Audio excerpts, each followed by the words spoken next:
When, I've mentioned this a couple times here, when Sargon of Akkad got booted off Patreon, and Jordan and I started discussing what to do, and you know, our personal circumstances and finances are very different. He was in the middle of crushing it on the book tour and sold millions and millions of copies of the book and was doing super well from the tour. And I'm obviously doing fine and all that, or I'm doing better than fine. But as I told you before, about 70% of our monthly rev was coming off Patreon. And a normal person in business, I'm not just funding myself here. We have several employees, our team is growing.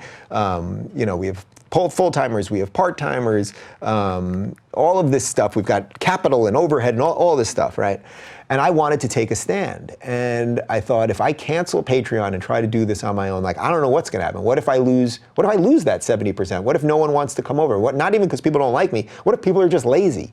Like, they're just like, oh, Patreon got canceled. Like, I guess I could go over there, but like, I'm busy. Everyone, you know, there's something on Netflix. Like, that's it, right? And you just forget about it.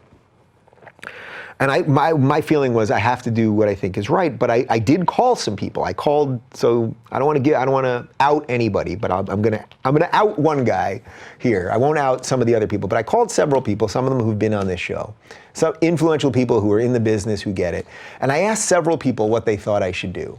And it's pretty rare that I would call like several people asking for advice on the same thing. But I really didn't know what to do. I knew I wanted to leave Patreon. I wasn't sure we could fund this properly. You know, finally I felt like my life is sort of being stable. I used to have debt. I don't have debt anymore. Like all of these things.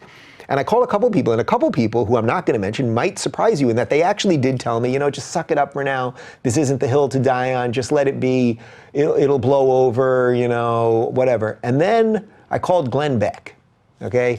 And I called Glenn Beck, and he said, like without hesitation, like I was like, Glenn, I'm thinking about canceling the Patreon account. And he's like, yes, do it. He's like, you gotta take risks in life. Go ahead and do it and do it and do it. And he had such passion the way he was saying it. And look, here's a guy who's taken big risks in life. He bounced around on some cable channels. He was hated for a long time. He's had mea culpas about that. I think he's a really great guy. I think he's basically a libertarian who wants to live and let live. I think that, you know, he's apologized for some of the mistakes he's made in the past, but he's taken big risks, right, across the board.